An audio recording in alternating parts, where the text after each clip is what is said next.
조기 대선까지 이제 46일 남았습니다. 저희 연합뉴스TV는 본격적으로 막이 오른 대선 관련 소식을 더 풍부하게 전해드리기 위해 기자들의 수다 코너를 다시 준비했습니다. 앞으로 매주 금요일 이 시간마다 연합뉴스TV 정치부 기자들이 스튜디오에 직접 나와서 대선 주자들과 취재 현장의 뒷얘기 생생하게 전해드릴 예정입니다. 먼저 오늘 나와 있는 기자들 소개하겠습니다. 이다현 기자. 네, 더불어민주당 출입하는 이다현입니다. 이초원 기자. 네, 국민의힘 출입하는 이초원입니다. 알겠습니다. 두 분 나와 계신데요. 두 분 기자와 함께 본격적으로 시작해 보겠습니다. 자, 초단기 레이스. 이번 대선은 기간이 굉장히 짧습니다. 시간이 짧은 만큼 유권자들에게 나는 이런 후보다 자신을 각인시키기 위한 후보들 간의 경쟁 벌써부터 굉장히 치열합니다. 먼저 이재명 후보 이야기부터 해주시죠. 네, 대권 도전 세 번째인 이재명 후보는 영상으로 출마 선언을 했습니다. 약 11분 분량의 다큐멘터리 형식 영상인데요. 자세히 말씀드리기 전에 직접 보시겠습니다. 강력한 무력을 동반한 현실적 권력을 끌어내리지 않습니까?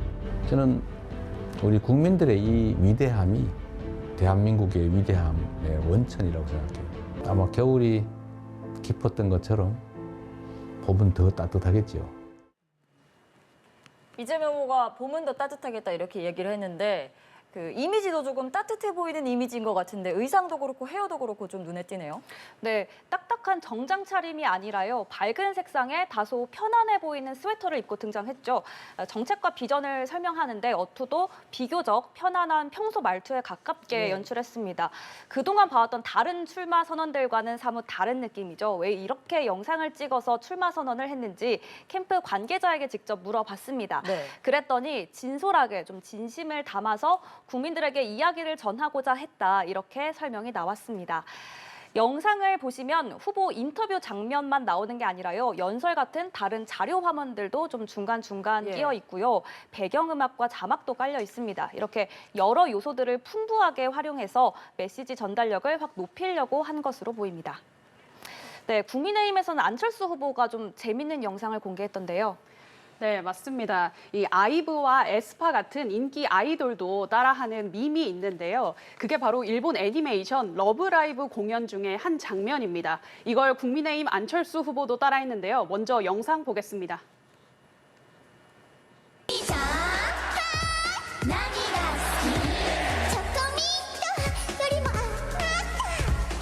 네, 그러니까 이게 아이돌, 일본 아이돌인 거잖아요. 그런데 뭐 이름을 이제 예를 들어서 뭐 초원짱 이렇게 부르면 하이 이렇게 하고 나니가스키 뭐 이렇게 하는데 뭐 어떤 상황인 건지 먼저 영상을 좀 설명을 해주세요. 네, 일본어로 나니가스키, 이게 뭘 좋아하냐 이렇게 물어보는 질문인데 네. 여기에 대답으로 나는 안철수가 좋다라는 말을 자막으로 입힌 네. 겁니다. 이 영상이 만들어진 건 안 후보가 2030 비서관들에게 유튜브를 좀 자유롭게 관리할 수 있도록 자율권을 줬기 때문인데요. 예. 처음에 안 후보가 이 영상을 보고 굉장히 놀랐다고 합니다. 예. 그래서 비서관들이 이게 요즘 2030 세대의 밈이다 이렇게 설명을 하니까 무척 좋아했다는 후문입니다. 네, 나니가스키 하는 게 어쨌든 귀에는 딱 박혀서 기억에는 남을 것 같습니다. 그리고 또 김문수 후보 좀 의미심장한 사진을 공개했던데요. 네, 김문수 후보가 본인 사진과 배우 공유의 얼굴을 나란히 붙여서 공개를 했는데요. 이 지금 사진 보고 계신데 조명이나 양쪽의 얼굴이 좀 다른 비율로 보여지고 있는데요. 이게 바로 김 후보가 인간적인 모습을 강조하기 위해서라면서 공유의 얼굴을 연상시키도록 한 겁니다. 이 유명 배우로 좀 화제성을 불러일으키려는 노력이 엿보이는 모습이고요. 그러니까 본인과 배우 공유가 뭐 닮았다 이런 뜻인 거예요?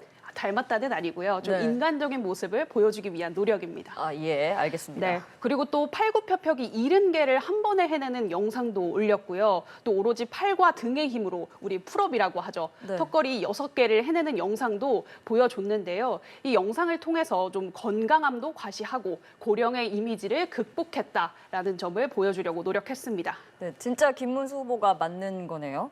나이가 지금 70대인 걸로 맞습니다. 알고 있는데 대단합니다. 자, 그리고 민주당 김동연 후보도 원래는 상당히 진중하고 차분한 이미지인데 좀 변신을 시도했다고요? 네, 소통 강화 차원에서 좀 시도를 시작한 게 있는데요. 이제 백팩 메고 TMI라는 이름의 도어 스태핑을 수시로 진행하고 있습니다. 네, 도어 스태핑 중에 한 기자가 What's in my bag이라고 가방 안을 공개하는 게 유행이다라면서 가방 공개를 요청하는데요. 후보의 반응 화면으로 보시겠습니다. 가방 안에를요? 그걸 공개하는 게 요즘 청년들한테 유행입니다. 두 가지 질문드립니다. 가방을 좀 이렇게 비우고 올 걸 잘못했네. 이것까지 나쁘면 어떻게 그래요? 아이고 여기 이거 어떻게 하지? 이런 건데요. 수첩? 립밤도 하나 있네. 네, 난감해하면서도 요청에 응하는 모습이죠. 김동연 후보가 이 백팩을 트레이드 마크로 밀고 있는 듯합니다. 예. 이제 김 후보는 인천국제공항에서 출장 가는 길에 출마 선언을 했는데요. 당시 노타이 차림에 어깨에는 백팩을 메고 있었습니다. 김 후보는 지난 2022년 경기도지사 첫 출근 날에도 노타이에 백팩 복장을 해서 화제가 된 적이 있습니다. 예. 이제 측근에게 물어보니까 이제 김 후보가 원래 백팩을 자주 쓴다. 이전에도 외국 순방 때나 전국 순회 때 백팩을 메고 다녔다. 이렇게 전했습니다. 하지만 이번 도어 스태핑 명칭만 봐도 그렇고요. 김 후보가 백팩을 통해서 현장형 정치인 이미지를 부각하려는 것으로 보입니다. 상징성이 있는 자신의 트레이드 마크를 반복적으로 노출시켜서 대중의 기억에 남게 하는 그런 전략을 쓰는 것으로 볼 수 있습니다. 네, 가방에서 이상한 게 나오진 않아서 다행이었던 것 같습니다. 그리고 국민의힘 나경원 후보 드럼통 사진을 올려서 굉장히 화제가 되고 있죠.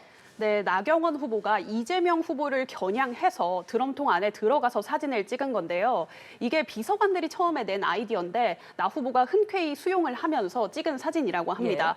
저는 사실 이 사진 보면서 CG로 합성한 게 아닐까라는 생각을 많이 했는데요. 실제로 중고거래 어플리케이션 당근마켓에서 5,000원을 주고 구입했다고 하고요. 촬영은 국회 지하 주차장에 들어가서 직접 드럼통에서 찍었다고 합니다. 나의원 측에 연락을 해보니까 아직도 의원실에 이 드럼통을 보관하고 있다면서 놀러 오면 실제로 보여주겠다 이런 말도 했습니다. 여기에 대한 좀 민주당 측 반응을 전해드리면요. 그 의원이나 당 관계자들 사이에서는 경악스럽다라는 반응이 대체적입니다. 악의적으로 거짓 프레임을 씌운다라는 건데요. 저희가 사진도 하나 준비했습니다. 나 후보의 공세에 패러디 사진으로 맞불을 놓은 의원이 있습니다. 민주당 모경정 의원인데요. 네. 사진 구도가 지금 보시면 비슷하죠. 그러네요.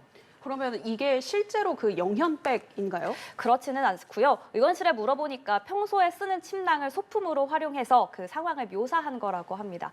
비상계엄 당시 군이 영현백을 대량 발주했고 이것이 인명학살용이라는 의혹을 민주당 측에서 제기했었는데 이 의혹을 고리로 풍자를 한 겁니다. 네, 이후에 민주당이 나 후보를 경찰에 고발했고 나 후보는 드럼통에 긁혔냐라면서 맞고소로 나서기도 했습니다. 네, 나경원 후보가 아무래도 조금 이 드럼통이라는 이미지를 활용해서 좀 강한 그런 이미지를 어필하려고 하다 보니까 이런 논란 아닌 논란도 생기는 것 같습니다. 자, 다음 주제로 넘어가겠습니다. 이 눈길을 사로잡기 위한 후보들의 아이디어 경쟁도 치열합니다. 경선 대진표가 완성이 되면서 각 당의 경선 레이스도 점점 속도를 내고 있습니다. 특히 국민의힘 주말 동안 토론회를 열 예정인데 야구도 아니고 미디어 데이를 개최한다고요? 네, 이 정치에서 미디어데이 굉장히 생소하죠. 후보자를 추리는 과정의 일부를 2030 청년들이 구성하면서 이렇게 재미있는 모습이 연출된 건데요. 후보자가 출마의 변을 이어가는데 단 하나의 조건이 붙습니다. 바로 시계를 보지 않고 말하면서 직감만 믿고 1분이 된 것 같다 하면 발언을 멈추는 건데요. 좀 여기서 재미있는 장면이 나타났습니다. 좀 어떤 후보가 제일 재미있게 즐겼을 것 같으세요? 글쎄요. 아무래도 홍준표 후보 아닐까 싶은데요. 네, 역시 기자분이어서 후보들의 성향을 굉장히 잘 알고 계시는데 맞습니다. 이 코너를 진행하는데 굉장히 재밌게 즐겼던 후보가 홍준표 후보인데요. 영상 먼저 보겠습니다. 방금 1초 넘었는데 안 잘랐던데. 근데 왜 그래 하는 거예요? 좀 자유스럽게 해주지. 네, 이 미디어데이 행사가 끝나고 나서 이 기자들에게 물어봤더니 애교스러운 모습이다라는 이야기도 하고요. 이후에 한동훈 후보가 무려 1분 51초를 발언을 했거든요. 그러니까 한동훈이가 나보다 더 했어 이렇게 말하면서 현장을 좀 웃음바다로 만들기도 했습니다. 그러니까 한동훈 후보는 지금 자기 직감으로 1분 51초를 이야기를 했다라고 말씀을 하셨잖아요. 근데 한동훈 후보 1분 지난 거 사실 알고 있었는데 일부러 더 길게 얘기한 거 아닌가요? 저도 현장에서 있었는데요. 사실 제가 보기에도 좀 알고 있지 않았나. 하지만 본인이 네. 말하려는 걸 다 하려고 하지 않았나라는 생각이 듭니다. 알겠습니다. 또 이 미디어데이 행사가 끝나고 기자들에게 질문을 받는 시간을 가졌는데 유일하게 홍준표 후보만 질문을 받지 않고 현장을 떠났습니다. 그래서 제가 직접 홍 후보 캠프의 이유를 물어봤는데 다른 이유는 없고 다음 일정이 있어서 그렇다라고 답변이 돌아왔습니다. 사실 이날 기자들이 홍 후보에 대해서 준비한 질문이 굉장히 많았거든요. 네. 그래서 아쉽다는 목소리가 여기저기서 터져 나왔습니다. 네, 이왕 와서 했으면 또 질문을 좀 받아주셨으면 좋았을 텐데 약간 아쉬운 부분인 것 같습니다. 자, 그리고 이렇게 국민의힘은 주자가 8명이나 되면서 경선 분위기가 후끈 달아오르고 있는데 그에 비해서 민주당은 아무래도 이재명 전 대표, 이재명 후보가 워낙 압도적인 지지율을 자랑하고 있다 보니까 상대적으로 조금 재미가 없다, 한마디로 노잼이다 이런 말도 나오는데요. 네, 그렇습니다. 당 관계자들과 이야기를 나눠보면 이 후보 측근들 가운데서도 선의의 경쟁을 치를 후보들이 많이 나올수록 좋다 이런 의견이 있었고요. 자타공인 1강 구도다 보니까 자칫 추대 분위기가 되지는 않을까 우려하는 시선도 당 안팎에 존재했습니다. 이 후보의 존재감이 크다 보니 안 그래도 이른바 컨벤션 효과를 기대하기가 힘든데 경선 과정에서 역동적인 경쟁을 보여줘야 한다라는 시각인 거죠. 알겠습니다. 앞으로 역동적인 그런 경쟁 구도를 보여줘야 한다라고 이야기를 하셨는데 지금 최종적으로 민주당 경선은 3파전으로 정리가 된 거잖아요. 그렇습니다. 그런데 마지막까지 출마를 저울질했던 걸로 알려진 김경수 후보 왜 이렇게 고민을 했는지 그리고 결국에는 왜 어떤 요인 때문에 출마를 선택하게 된 건가요? 네, 아무래도 이제 국민 통합의 리더십이 필요하다라는 대의가 크게 작용한 것으로 전해지는데요. 김경수 후보는 지금 나온 3명의 후보 가운데 가장 늦게 출마 선언을 했습니다. 이유에 대해서는 김 후보는 기자들에게 여러모로 정치 상황을 보는 과정이 있었다 이렇게 설명했습니다. 근데 사실 저희 기자들끼리는 조기 대선 가능성 계속해서 이야기를 해왔고 실제로 뭐 대중분들도 많이 알고 계시는데 어떤 점을 좀 고민했다는 건지 물어보고 싶은데요. 네, 측근에게 물어보니까요. 이제 후보가 공천룰 결정 상황이나 다른 후보들의 거취 문제까지 두루 봐가면서 고민하는 시간을 가졌다고 합니다. 신중한 성격으로 알려진 김 후보의 특징이 드러나는 부분으로 보입니다. 이제 말씀하신 것처럼 임종석 전 실장이나 이광재 전 강원도지사는 불출마하기로 했는데요. 네. 일종의 김경수 밀어주기 의도가 있어 보입니다. 이제 합을 맞춘 것까지는 아니더라도 각자 불출마라는 정치적인 결정을 할 때 김경수 후보의 출마 여부도 함께 고려했을 수 있다 이런 분석이 나옵니다. 실제로 측근과 이야기를 해보니까 이제 바로 어떤 자리에서 어떻게 하겠다 이렇게 하진 않았겠지만 서로 대화는 한 것으로 알고 있다라고 설명했습니다. 그렇죠. 어느 정도 물밑에서의 대화는 이루어졌을 것이다라는 추측이었고요. 또 다시 돌아가서 3파전이긴 하지만 이재명 전 대표 독주 체제이긴 한데 이재명 전 대표가 또 워낙에 팬덤이 뜨거운 아주 팬이 많은 정치인이잖아요. 좀 현장에서 그런 열기가 느껴지는 사례도 있나요? 네, 이재명 후보는 워낙 당대표 시절부터 인파를 몰고 다니는 정치인 중 한 명이었습니다. 최근에는요, 이 후보가 정책 비전을 발표하기 위해 국회 소통관을 찾았는데 건물 주변에 평소보다 많은 사람들이 모여 있는 걸 확인할 수 있었습니다. 이 후보가 차량에서 내려서 회견장으로 걸어 들어갈 때 이제 후보의 이름을 외치는 소리가 반복적으로 울려 퍼졌고요. 회견을 마치고 건물 밖으로 나오는 장면에서도 많은 인파가 보입니다. 이제 현장음을 제가 쭉 들어보니까요.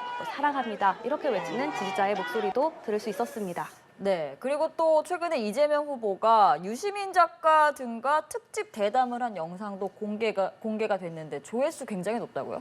네, 그렇습니다. 이 콘텐츠의 조회수가 170만 회를 넘겼습니다. 제가 오늘도 확인을 했는데 오늘만 해도 계속 올라가고 있더라고요. 이 조회수를 지지도와 동일시해서 이렇게 확대 해석할 수는 없겠지만요. 네. 이 후보가 주목도가 높은 인물이다. 이것만큼은 확실해 보입니다. 네, 지금 너무 이재명 후보 이야기만 많이 한 것 같아서 국민의힘 상황도 좀 여쭤보자면 국민의힘에서도 이렇게 이재명 후보만큼 팬이 많다, 팬덤이 강하다 이런 후보가 있습니까?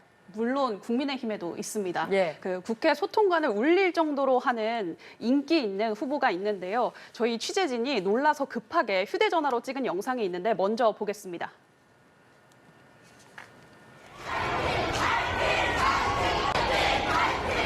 이렇게 화이팅 외치는 목소리 들리시죠? 예. 바로 한동훈 후보자의 지지자들입니다. 한동훈 후보. 네, 이 한 후보가 소통관에 왔을 때 저는 기자회견장 바로 정반대편에 떨어진 곳에서 기사를 쓰고 있었거든요. 근데 이 건물이 울리고 콘서트장에 온 것 같은 연호 소리가 나서 나가봤더니 한 후보가 소통관에 들어오는 중이더라고요. 또 저희 회사에 한 후보가 출연한 적이 있잖아요. 이때 건물 1층이 지지자들로 가득 차서 오히려 저희 직원들이 발 디딜 틈 없었다는 일화도 전해 들었습니다. 그러니까 소통관에서 너무 시끄러워서 업무 방해된 거 아니에요? 그것까지는 아니었습니다. 알겠습니다.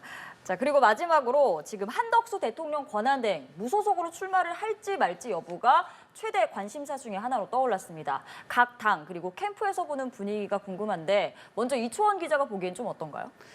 네, 이 국민의힘을 출입하는 기자들의 취재 현장에선 최근 한대행에 대한 질문이 3분의 2 이상을 차지할 정도로 한덕수 출마론에 대한 관심이 굉장히 뜨겁습니다. 특히 어제 미디어데이를 진행했음에도 불구하고 후보자들을 향해 단일화를 묻는 질문들이 굉장히 많았는데요. 하지만 이미 국민의힘 경선이 시작이 됐잖아요. 그만큼 당 지도부는 한덕수 출마론 언급을 꺼려하고 있습니다. 권성동 원내대표 발언 직접 들어보시죠.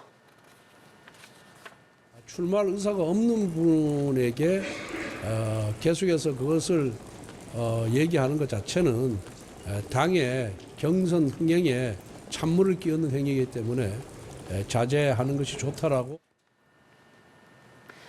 네, 근데 더 어려운 건 이 한덕수 출마에 대해서 당내 의원들마저도 의견이 갈리고 있는데요. 국민의힘 한 의원은 한덕수 출마 가능성은 0이다, 지켜봐라 이렇게 이야기하는 의원도 있고 또 다른 의원은 경선을 통해서 후보자가 나오면 한대행과 무조건 단일화할 거다 이렇게 장담하는 후보도 있더라고요.